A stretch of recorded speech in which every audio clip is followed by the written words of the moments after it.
Hi students, welcome to Doubt Free Maths. Chapter 6ல trigonometry introduction பார்க்க போறோம். trigonometry அப்படினாலே எல்லாருமே அட்டெண்ட் பண்றதுக்கே ரொம்ப பயப்படுவாங்க இல்லையா?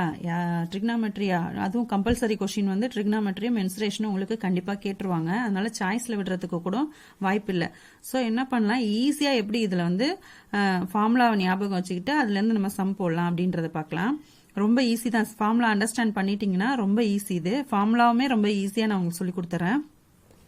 கவனிங்க, இப்போ ட்ரிக்னாமெட்ரி அப்படின்னாலே எதை பேஸ் பண்ணி வரும் அப்படின்னா ரைட் ட்ரையாங்கிளை பேஸ் பண்ணி தான் வரும். சரியா? ரைட் ஆங்கிள் ட்ரையாங்கிள் இருந்து தான் வரும். ரைட் ஆங்கிள் ட்ரையாங்கிள்னா உங்களுக்கே தெரியும், 90 டிகிரி ஒன் சைடு 90 டிகிரி இருந்துச்சுன்னா அது ரைட் ஆங்கிள் ட்ரையாங்கிள் இல்லையா? சோ இதுல வேற என்ன இருக்கும் அப்படின்னா இது தீட்டா அப்படின்னு சொல்லுவோம். தீட்டாவை பத்தி நீங்க 9th ஸ்டாண்டர்ட்லயே படிச்சிருப்பீங்க. தீட்டா அப்படின்னா தீட்டா இந்த மூணு சைடுக்கும் ஒரு நேம் இருக்கு. என்ன அப்படின்னா இப்ப நான் இங்க பண்ணிருக்கேன் பாத்தீங்களா, ஆப்போசிட் சைடு, ஹைபார்டெனியூஸ், அட்ஜசன்ட் சைடு அப்படின்னு சொல்லுவோம். இப்ப இது என்னென்ன சைடுக்கு என்னென்ன நேம் கொடுக்கணும் அப்படின்றத பாருங்க. ஹைபார்டெனியூஸ் அப்படின்னா என்னன்னா இதுல எது பெரிய சைடோ லாங்கா எந்த சைடு இருக்கோ அது ஹைபார்டெனியூஸ். அதாவது 90 டிகிரிக்கும் ஆப்போசிட், அதாவது ரைட் ஆங்கிள்ன்றாலே 90 டிகிரி, 90 டிகிரிக்கும் ஆப்போசிட்ல இருக்கிறது ஹைபார்டெனியூஸ். எப்பவுமே இது பெரிய சைடு தான் ஹைபார்டெனியூஸ் அப்படின்னு சொல்லுவோம். இன்னொன்னு என்னன்னு பாத்தீங்கன்னா தீட்டா இப்ப இங்கேயும் வரலாம். இது எதுக்கு நான் 2 போட்டிருக்கேன் அப்படின்னா 2 ரைட் ட்ரையாங்கிள் போட்டிருக்கேன்னா தீட்டா இங்கேயும் வரலாம், இங்கேயும் வரலாம், எங்க வேணாலும் வரலாம். தீட்டா எப்படி இருக்கும் அப்படின்னா 90 டிகிரிக்கும் கம்மியா தான் இருக்கும். சோ இது அக்யூட் ஆங்கிள் தான் வரும் தீட்டா. சரியா? அப்ப 90 டிகிரிக்கும் கம்மியானா இதுவும் இருக்கலாம், இதுவும் இருக்கலாம். சோ இந்த தீட்டாக்கும் ஆப்போசிட்ல இருக்கிறது எப்பவுமே ஆப்போசிட் சைடு. சரியா? அப்ப இன்னொன்னு என்ன வருது, இன்னொன்னு அட்ஜசன், அதாவது அந்த தீட்டாக்கு தகுந்த மாதிரி அட்ஜஸ்ட் பண்ணி போறதால இதுக்கு அட்ஜசன்ட் சைடு அப்படின்னு சொல்லுவோம். சரியா? இப்ப தீட்டா எங்க இருக்கோ தீட்டாக்கு ஆப்போசிட் சைடு, இது பெரிய சைடு ஹைபார்டெனியூஸ், இன்னொன்னு அட்ஜசன்ட் சைடு. ஏன் அட்ஜசன்ட் சைடுன்னு வருது அப்படின்னா இங்கேயும் வரலாம், இங்கேயும் வரலாம். இப்ப இதுல பாத்தீங்கன்னா இதுதான் ஹைபார்டெனியூஸ். ஏன்னா இது 90 டிகிரி அப்படின்றதால இது ஹைபார்டெனியூஸ், அதுக்கு ஆப்போசிட்ல இருக்குது. இப்ப தீட்டா இங்க இருக்கு அப்படின்றதால தீட்டாக்கு ஆப்போசிட் சைடு என்னவா இருக்கும், இங்க இதுதான் ஆப்போசிட் சைடா வரும். சரியா? அப்ப இன்னொரு சைடு என்னது, அட்ஜஸ்ட் பண்ணிக்கிட்டு எந்த பக்கம் வேணும்னாலும் அது மாறிக்கும். அதனால அது அட்ஜசன்ட் சைடு. புரிஞ்சுதா? இதை வச்சுதான் நம்ம சைட்ஸ பண்ண முடியும். இப்போ இங்க பாத்தீங்கன்னா இப்ப நம்ம ஃபார்முலாக்கு வந்துடலாம். இதுல sine theta, cos theta, tan theta இதெல்லாம் இருக்கு இல்லையா? இப்ப சைன் தீட்டாவை எப்படி எழுதலாம், இது சைன் தீட்டாவோட வேல்யூ எப்படி எடுக்கணும் அப்படின்னா ஆப்போசிட் சைடு பை ஹைபார்டெனியூஸ் அப்படின்னு சொல்லுவோம்.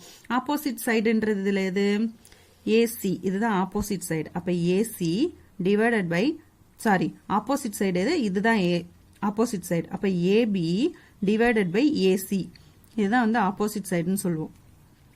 ஏசி டிவைடட் பை ஹைபார்டெனியூஸ் என்னது, ஏபி டிவைடட் பை ஏசி. நல்லா கவனிச்சுக்கோங்க, ஆப்போசிட் சைடு இதுதான், ஒன்னொன்னுலயும் மாறும் இல்லையா? அப்போ opposite side AB divided by hypotenuse என்னது, ஏசி. இப்படிதான் இந்த ஃபார்முலாவை நம்ம எடுக்கணும். இதுக்கு என்ன வேல்யூவோ அதுல இருந்து இதை டிவைட் பண்ணும். ஏபிக்கு என்ன வேல்யூவோ அதுல இருந்து இதை டிவைட் பண்ணா கிடைக்கிறது தான் சைன் தீட்டாவோட வேல்யூ. சரியா? Next cos theta. காஸ் தீட்டான்றது என்ன, இந்த ஒன்றை மட்டும் நீங்க ஞாபகம் வச்சுக்கிட்டீங்கன்னா அதுல இருந்து நம்ம அடுத்தடுத்த ஃபார்முலாவை நம்ம எடுத்துக்க முடியும். இதுல ஆப்போசிட் பை ஹைபார்டெனியூஸ் அப்படின்னா இது அட்ஜசன்ட் பை ஹைபார்டெனியூஸ். ஹைபார்டெனியூஸ் தான் சைனுக்கும் காசுக்கும், இப்ப இங்க சைன் அப்படின்னா இது காஸ், இப்ப இந்த சைனுக்கும் காசுக்கும் டிவைடா என்ன வரும் அப்படின்னா ஹைபார்டெனியூஸ் தான் வரும். சரியா? அப்ப அட்ஜசன்ட் சைடு என்னது, பிசி. அப்போ பிசி பை ஹைபார்டெனியூஸ் ஏசி. புரிஞ்சுதா? அப்ப இதுக்கும் இதுக்கும் என்ன வேல்யூவோ அதை டிவைட் பண்ணா கிடைக்கிறதா காஸ் தீட்டா. இப்ப சைனும் காசும் ஓகேவா? அப்ப சைன் தீட்டாவும் காஸ் தீட்டாவும் எப்பவுமே ஒரு ஃப்ரெண்ட்ஸ் மாதிரி, எப்பவும் இவங்க கூட இவங்க வருவாங்க, இவங்க கூட இவங்க வருவாங்க. சரியா? எல்லாமே இதை பேஸ் பண்ணி தான் உங்களுக்கு வரும். அடுத்தது டான் தீட்டா பாத்தீங்கன்னா டான் தீட்டாக்கு ஒரு வேல்யூ, ஒரு ஃபார்முலா இருக்கு, சைன் பை காஸ். இது ரெண்டையும் டிவைட் பண்ணா என்ன கிடைக்குமோ அதுதான் டான் தீட்டா. சரியா? அப்ப சைன் பை காஸ் தான் டான் அப்படின்னா இந்த சைடு எப்படி எடுக்கலாம் அப்படின்னா சைன் தீட்டா பை காஸ் தீட்டானா சைன் தீட்டாவோடைய ஃபார்முலா என்ன, opposite by hypotenuse, opposite by hypotenuse divided by cos தீட்டாவோட என்ன, adjacent by hypotenuse, adjacent by hypotenuse. இப்போ இது வந்து ரெசிப்ரோக்கல் ஆச்சுன்னா இதுவும் இதுவும் கேன்சல் ஆயிடும். So opposite by adjacent side தான் tan தீட்டாவோட வேல்யூ. சரியா? இப்போ இதை வச்சு இந்த tan வரைக்கும் நம்ம பார்த்தாச்சு. புரிஞ்சுதா இது வரைக்கும்? இதோடையது என்ன? tan தீட்டாவோடது என்ன? Opposite by adjacent. சரியா? நெக்ஸ்ட் இப்போ கொசிகன் தீட்டாக்கு பாருங்க. கொசிகன் தீட்டா என்ன ஆகும் அப்படின்னா, கொசிகன்ட் வந்து என்னன்னு சொல்லுவோம், 1/sin தீட்டா அப்படின்னு சொல்லலாம். ஏன்னா sin தீட்டால இருந்து கிடைக்கிறது கொசிகன் தீட்டா, காஸ் தீட்டால இருந்து கிடைக்கிறது சீக்கன் தீட்டா. சரியா? கொசிகன்ட்டுக்கு வந்து 1/sin அப்படின்னு சொல்லலாம். இதை வந்து எப்படி எழுதலாம் அப்படின்னா, இப்போ இது வந்து 1/sin அப்படின்னா இது என்ன ஆகும், அப்படியே இது ரெசிப்ரோக்கல் ஆகி கொசிகன்ட்டுக்கு வந்துடும். சைன் தீட்டாவோடைய ஃபார்முலா என்ன ஆகும், அது அப்படியே ரெசிப்ரோக்கல் ஆகி, ரெசிப்ரோக்கல் அப்படின்னா அது அப்படியே ஆப்போசிட்டா வந்துடும். ஸோ இதோடைய தலைகீழ் தான் இது. அதனால தான் வந்து sin by 1 என்னன்னு எழுதலாம், 1/sin எழுதலாமா, அதுதான் இந்த கொசிகன்ட்டோடைய ஃபார்முலா. சரியா? அப்ப இது ஆப்போசிட் பை ஹைபாட்டனியூஸ் அப்படின்னா கொசிகன்ட்டுக்கு என்னது, ஹைபாட்டனியூஸ் பை ஆப்போசிட். புரிஞ்சுதா? நெக்ஸ்ட் இப்ப காஸ் தீட்டா பாத்தீங்கன்னா காசும் சீக்கன்ட்டும் வந்து சேர்ந்து வரும். இப்ப இதோடைய ரெசிப்ரோக்கல் தான் இது. அதனாலதான் 1/cosன்னு எழுதிருக்கேன். சரியா? அப்ப இதுக்கு adjacent by hypotenuse அப்படின்னா hypotenuse by adjacent அப்படின்னு வந்துரும். புரிஞ்சுதா? அடுத்தது டேனுக்கு பாத்தீங்கன்னா டேனோட தான் காட்ல வரும். காட் தீட்டாக்கு பாத்தீங்கன்னா காஸ் பை சைன் தான் காட்டு. எப்பவுமே tan தீட்டாவை எப்படி எழுதலாம், sin by cosன்னு எழுதலாம். காட் தீட்டாவை எப்படி எழுதலாம், cos by sin. அப்ப இதோடைய ரெசிப்ரோக்கல் தான் இது. சரியா? tan தீட்டாவோடைய ரெசிப்ரோக்கல் தான் காட் தீட்டா. சோ இது என்னன்னு எழுதலாம், 1/tan எழுதலாம், cos by sin எழுதலாம். சோ இது என்ன ஆகும், இதுல இருந்து அப்படியே டைரக்ஷன் எப்படி ரெசிப்ரோக்கல் ஆயிடும். ஆப்போசிட் பை அட்ஜசன்ட்ன்றது அட்ஜசன்ட் பை ஆப்போசிட்னு வந்துரும். அப்ப இந்த ஒன்னு மட்டும் நீங்க இந்த 3 மட்டும் ஞாபகம் வச்சுக்கிட்டீங்கன்னா அதுல இருந்து நம்ம இந்த கொசிகன்ட் சீக்கன்ட் காட்டை மட்டும் நம்ம ஈஸியா கொண்டு வந்துடலாம். சைன் காஸ் tan இதுல இருந்து அப்படியே இதோடைய ஆப்போசிட் தான், அதாவது ரெசிப்ரோக்கல் தான் கொசிகன்ட் சீக்கன்ட் காட்டு. புரிஞ்சுதா? சைனோடைய கொசிகன்ட்டுக்கு வந்து சைனோட ரெசிப்ரோக்கல் தான் கொசிகன்ட், காசோடைய ரெசிப்ரோக்கல் தான் சீக்கன்ட், டேனோடைய ரெசிப்ரோக்கல் தான் காட். இதை இப்படியும் எழுதலாம். இதை வந்து நீங்க ஞாபகம் வச்சுக்கிட்டீங்கன்னா ஈஸியா நம்ம சம்ல போட்டுடலாம். அந்த டேபிள் வந்து ட்ரிக்னாமெட்ரிக் ரேஷியோ டேபிள் வந்து ஈஸியாவும் போட்டுடலாம். சரியா? அதுக்கு இதை நீங்க ஞாபகம் வச்சுக்கணும். நெக்ஸ்ட் காம்ப்ளிமெண்டரி ஆங்கிள்ஸ் பார்க்க போறோம். காம்ப்ளிமெண்டரி அப்படின்னாலே 90 டிகிரி அப்படின்றத நீங்க ஞாபகம் வச்சுக்கணும். காம்ப்ளிமெண்டரி சப்ளிமெண்டரி அப்படின்னு சொல்லி ரெண்டு இருக்குது, ரெண்டு ஆங்கிள்ஸ் இருக்கு. சப்ளிமெண்டரி ஆங்கிள்னா 180 டிகிரி, காம்ப்ளிமெண்டரி ஆங்கிள்னா 90 டிகிரி. இதை வந்து நீங்க ஞாபகம் வச்சுக்கணும். ஏன்னா நிறைய பேருக்கு வந்து இது கன்ஃபியூஸ் ஆகுது. இப்ப என்கிட்ட படிக்கிற பசங்களே நிறைய பேருக்கு வந்து காம்ப்ளிமெண்டரினா 90ன்றத மறந்துடுறாங்க, சப்ளிமெண்டரினா 180 அப்படின்றத மாத்தி ஞாபகம் வச்சுக்கிறாங்க. சோ நம்ம என்ன பண்ணலாம் அப்படின்னா, காம்ப்ளிமெண்டரினா CO இல்லையா, அப்ப CO அப்படின்னா இது 90, அப்ப 90 டிகிரி. காம்ப்ளிமெண்டரிக்கு 90 டிகிரி அப்படின்றத ஞாபகம் வச்சுக்கோங்க. இன்னொன்னு 180 அப்படின்றத நீங்க ஞாபகம் வச்சுக்கோங்க. சரியா? இப்ப இப்படிதான் இதை ஞாபகம் வச்சுக்கணும். சரி, இப்போ வந்து நான் எப்பவுமே சொல்லியிருக்கேன், சைனும் காசும் எப்பவுமே ஃப்ரெண்ட்ஸ் மாதிரி, கொசிகன்ட் சீக்கன்ட் டேனு காட்டு இவங்களை வந்து இப்படி ஞாபகம் வச்சுக்கணும். ரெண்டா நீங்க பிரிச்சிட்டீங்க அப்படின்னா உங்களுக்கு ஞாபகம் வச்சுக்கிறதுக்கு ஈஸியா இருக்கும். அப்ப சைனுக்கு என்ன வரும்னா காஸ் தீட்டா வரும். Sine 90 minus theta equal to cos theta. இது 90 டிகிரி, இது 90 டிகிரி. இது தீட்டா அப்படின்னா நமக்கு என்ன டிகிரி வருதோ அதுல இருந்து அதை மைனஸ் பண்ணா என்ன கிடைக்குமோ அதுதான் சைன் தீட்டாவோடைய வேல்யூ, அதுதான் காஸ் தீட்டாவா கிடைக்கும். அப்ப சைன் 90 மைனஸ் தீட்டா வந்து cos theta, cos 90 minus theta என்ன வரும், சைன் தீட்டா வரும். அப்ப இவங்க ரெண்டு பேரும் எப்படி வருவாங்க, சேர்ந்து தான் வருவாங்க. இவங்களுக்கு இவங்க வருவாங்க, இவங்களுக்கு இவங்க வருவாங்க. சரியா? அப்ப இதுக்கு என்ன, தீட்டாக்கு என்ன வேல்யூ டிகிரி இருக்கோ அந்த டிகிரியை வந்து 90 டிகிரில இருந்து மைனஸ் பண்ணோம்னா கிடைக்கிறது தான் சைன் தீட்டா. அதுதான் காஸ் 90 மைனஸ் தீட்டாவோடைய வேல்யூவா கிடைக்கும். சரியா? நெக்ஸ்ட் வந்து கொசிகன்ட் தீட்டா சீக்கன்ட் தீட்டா. இவங்க ரெண்டு பேரும் அதே மாதிரி same. Cosecant 90 minus theta secant theta, secant 90 minus theta cosecant theta. புரிஞ்சுதா? நெக்ஸ்ட் டேனும் காட்டும் அதே மாதிரி. tan 90 minus theta cot theta, cot 90 minus theta tan theta. இந்த மாதிரி ஈஸியா நீங்க r இருக்கு அப்படின்னு சொல்லி பார்த்தோன்னே பயந்துராம எப்படி இதை ஈஸியா ஞாபகம் வச்சுக்கணும் அப்படின்றத நீங்க பார்த்து அண்டர்ஸ்டாண்ட் பண்ணிக்கோங்க. சைனும் காசும் எப்பவும் சேர்ந்து வரும், சீக்கண்ட்டும் கொசிக்கண்ட்டும் எப்பவுமே சேர்ந்து வரும், காட்டும் டேனும் சேர்ந்து வரும். இது ஞாபகம் வச்சுட்டீங்கன்னா இந்த காம்ப்ளிமெண்டரி ஆங்கிள்ஸ் முடிஞ்சது. சரியா? நெக்ஸ்ட் ஐடென்டிட்டிஸ் பார்க்க போறோம். ட்ரிக்னாமெட்ரிக் ஐடென்டிட்டிஸ்ல இப்போ sin square theta plus cos square theta equal to 1 இதுதான் வந்து எப்பவுமே வந்து உங்க கூடவே வந்துட்டு இருக்கும். எல்லா மேக்ஸிமம் சம்ஸ்ல வந்து இது உங்க கூடவே வந்துட்டு இருக்கும். sin square theta plus cos square theta equal to 1 அப்படின்றது 1க்கு வந்து இதை வேல்யூ சப்ஸ்டியூட் பண்ணிக்கலாம், இதுக்கு வந்து 1ன்னு போட்டுக்கலாம், இதை மாத்தி மாத்தி நம்ம யூஸ் பண்ணிக்கலாம். நிறைய இடத்துல உங்களுக்கு இது யூஸ் ஆகும். சரியா? இதை ஞாபகம் வச்சுக்கோங்க. இதுல இருந்து இன்னும் ஐடென்டிட்டிஸ் நம்ம கொண்டு வரலாம். நெக்ஸ்ட் இதை கவனிங்க.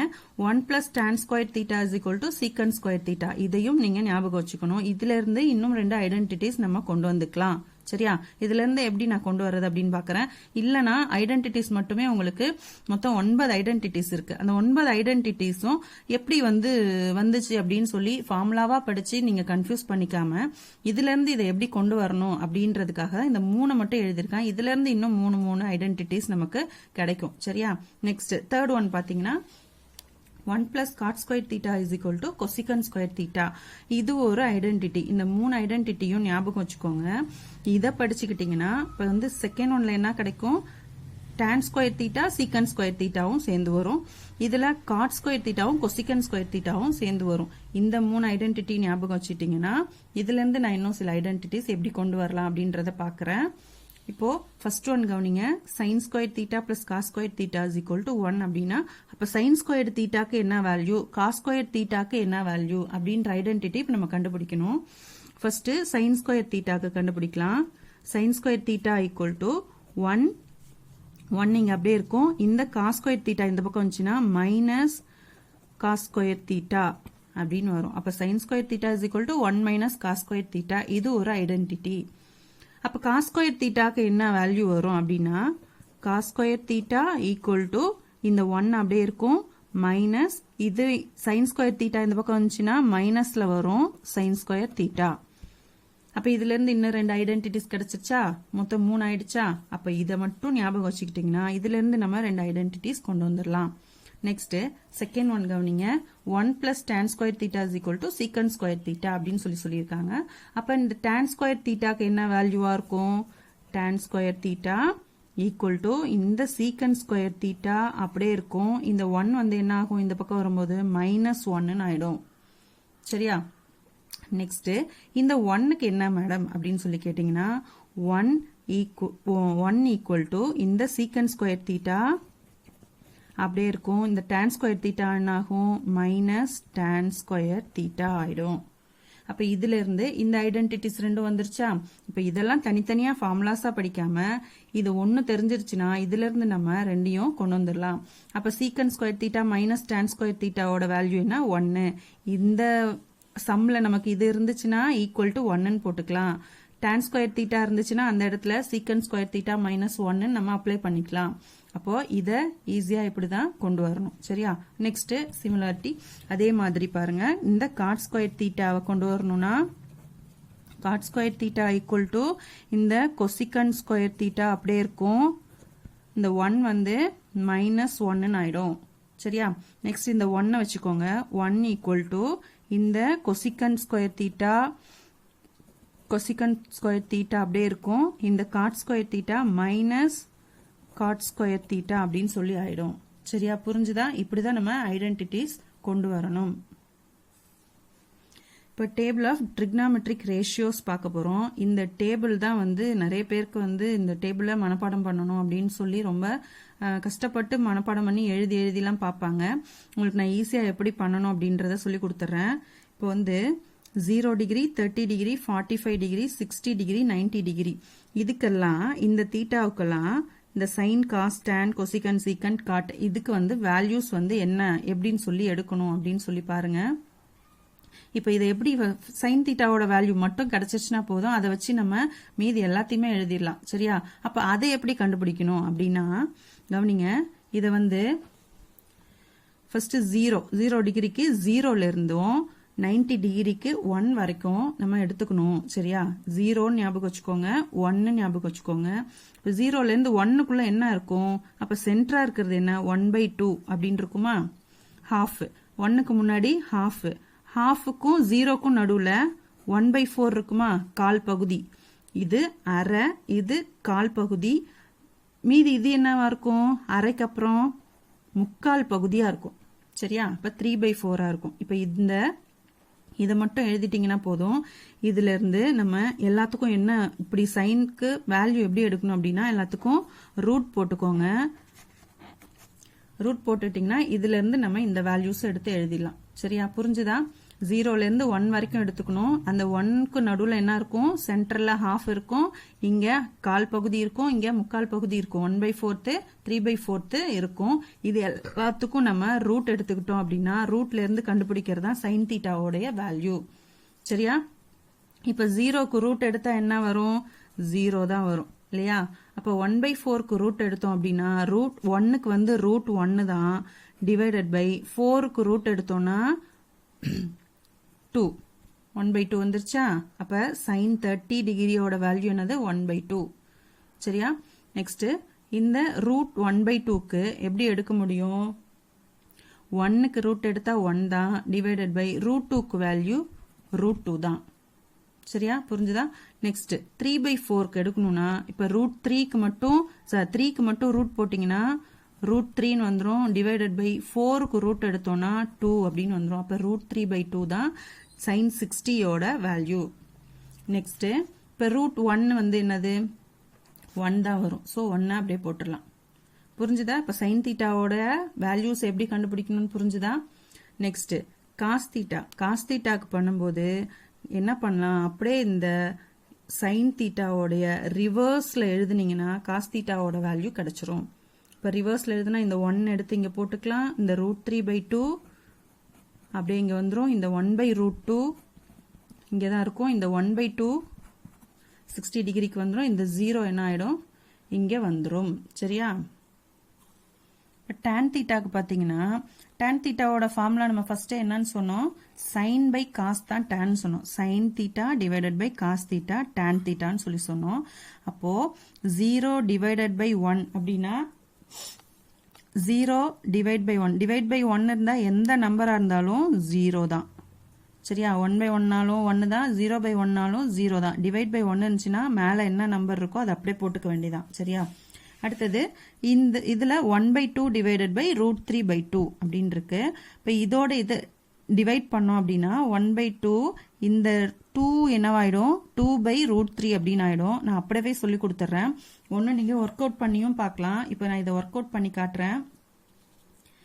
1/2 இன்டூ இந்த √3/2 என்னவாயிடும்? 2/√3 அப்படின்னு ஆயிடும். இதை கேன்சல் பண்ணீங்கன்னா 1/√3 அப்படின்னு சொல்லி கிடைக்கும். இந்த 1/√3 வந்து இதுல இருந்தே இந்த டேபிள்ல இருந்தே எப்படி வருது அப்படின்னு சொல்லி நான் சொல்லிடுறேன். நீங்க எடுத்து டிவைட் பண்ணி கூட பார்க்க வேண்டாம். அப்படியே நீங்க டினாமினேட்டர் அப்படியே இருக்கு, அப்படியே விட்டுறலாம். நியூமரேட்டர் மட்டும் டிவைட் பண்ணி பாருங்க. 1/√2 √3 1/√3 எடுத்து அப்படியே போட்டுக்கலாம். இதை டிவைட் பண்ணாலும் அதான் கிடைக்கும். நீங்க டினாமினேட்டர் சேமா இருக்கிறதால அப்படியே டிவைட் பண்ணீங்கன்னா நியூமரேட்டரை மட்டும் டிவைட் பண்ணீங்கன்னா 1/√3 அப்படின்னு சொல்லி வந்துடும். சரியா? நெக்ஸ்ட் இதை பாருங்க. இதுல அதே தான் சேம் 1/√2 இருக்கு. டிவைடட் பை 1/√2 பண்ணோம்னா கேன்சல் பண்ணோம்னா 1 தான் இருக்கும். 1/√2க்கு 1/√2 கேன்சல் ஆயிடும். ஸோ 1 தான் வேல்யூ. நெக்ஸ்ட் √3/2 டிவைடட் பை 1/2 அப்படின்னு சொல்லி வச்சுக்கணும். அப்ப இது டிவைடட் பை இது அப்படின்னா இப்ப டினாமினேட்டர் சேம் இதே மாதிரி தான் இங்க பண்ண மாதிரி தான். டினாமினேட்டர் சேமா இருக்கு. அதனால என்ன பண்ணிடலாம்? √3/1 வரும். நியூமரேட்டரை மட்டும் டிவைட் பண்ணுங்க. √3/1 வரும். √3/1னாலும் டிவைட்ல 1 இருந்தாலும் அப்படியே நம்ம √3 அப்படியே போட்டுக்கலாம். சரியா? இப்ப 1/0 அப்படின்னா டிவைடட் பை 0 இருந்துச்சுன்னா அதுக்கு வேல்யூவே கிடையாது. அப்படி ஒரு டிவைடே கிடையாது. ஸோ இது என்னன்னு சொல்லலாம்? அன்டிஃபைன்டுன்னு சொல்லலாம், நாட் டிஃபைன்டுன்னு சொல்லலாம், இன்ஃபினிட்டின்னு சொல்லலாம். சரியா? ஸோ இதோட சிம்பிள் என்னது? இது வந்து அன்டிஃபைன்ட். இதுக்கு முடிவே கிடையாது, எல்லையே கிடையாது அப்படின்னு அர்த்தம். நாட் டிஃபைன் பண்ணவே முடியாது அப்படின்னு அர்த்தம். சரியா? Not define. சரி, tan தீட்டா எழுதியாச்சு. அடுத்தது கொசிக்கன் பார்த்தீங்கன்னா கொசிகண்ட்டுக்கு ஃபார்முலா நம்ம என்ன பார்த்தோம் 1/sin பார்த்தோம் 1/sin தீட்டா அப்படின்னா இப்போ 1 இந்த வேல்யூஸ் அப்ப கொசிகன் தீட்டாவோடது என்ன 1/0க்கு வந்து 0ஓட வேல்யூ கிடைக்கணும் அப்ப 1/0 என்னது நம்ம இங்கேயே பார்த்தோம் 1/0 அப்படின்னா அதுக்கு வேல்யூ கிடையாது இன்ஃபினிட்டி அன்டிஃபைன்டுன்னு சொன்னேன் சரியா நெக்ஸ்ட் இதுக்கு பாத்தீங்கன்னா 1/1/2 இப்போ 1/sin தீட்டானா இப்போ 1/1/2 இப்போ 2 என்னவாயிடும் டினாமினேட்டருக்கு கீழே இன்னொரு டினாமினேட்டர் இருக்கும்போது இது மேல போயிடும் நியூமரேட்டருக்கு போயிடும் ஸோ 2 தான் இதோடைய வேல்யூ இதை நான் போட்டு காட்டுறேன் பாருங்க 1/1/2 அப்படின்னா இந்த 1 அப்படியே இருக்கும் இந்த 1/2 என்னவாகும் இன்டூ ரெசிப்ரோக்கல் ஆகி 2/1 ஆயிடும் அப்போ 1 கேன்சல் ஆயிடுச்சுன்னா 2 தான் அதோடைய வேல்யூ சரியா அதை தான் வந்து இங்க நான் போட்டிருக்கேன் சரியா நெக்ஸ்ட் 1/√2 இதுவும் சேம் இதே மாதிரி தான் அப்ப √2 மட்டும் தான் வரும் இல்லையா 1/1/√2 அப்படின்னா √2 என்ன ஆயிடும் மேல நியூமரேட்டருக்கு போயிடும் நெக்ஸ்ட்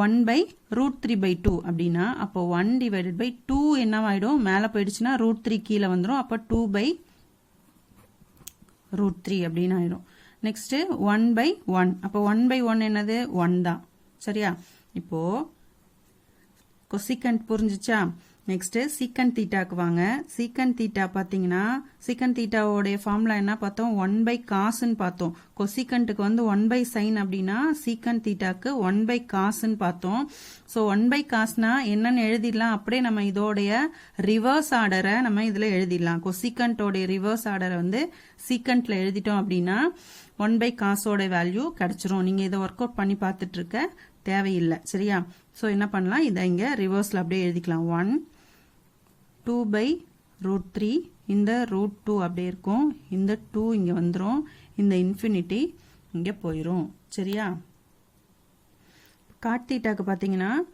காட் தீட்டாவோட ஃபார்முலா என்ன cos/sin காட்டுன்னு எழுதலாம் இல்லனா 1/tan காட்டுன்னு எழுதலாம் சரியா காட் தீட்டாக்கு என்ன cos/sin எழுதலாம் இல்லனா 1/cotன்னு எழுதலாம் 1/tan எழுதலாம் இப்போ நான் வந்து 1/tanன்றதை இங்க வந்து அப்ளை பண்ணிடுறேன் சரியா இப்போ காட் தீட்டாக்கு என்ன 1/tan அப்படின்னா 1/0 என்னது 1/0 அன்டிஃபைன் நமக்கு தெரியும் அப்போ இன்ஃபினிட்டிவ் அடுத்தது நெக்ஸ்ட் பாத்தீங்கன்னா 1/1/√3 அப்படின்னா இப்போ இந்த √3 என்னவாயிடும் √3 மேல போயிடும் √3 நீங்க எப்படி வேணாலும் பண்ணிக்கலாம் cos/sin ஒன்னும் பண்ணிக்கலாம் இல்லனா இந்த 1/tan பண்ணிக்கலாம் நான் 1/tan பண்றேன் சரியா நெக்ஸ்ட் 1/1 1/1 என்ன வரும் 1 தான் வரும் இதுக்கு 1/√3 1/√3 அப்படியே இருக்கும் நெக்ஸ்ட் இன்ஃபினிட்டி இன்ஃபினிட்டி வந்து 1/∞ அப்படின்னா அதோடைய வேல்யூ 0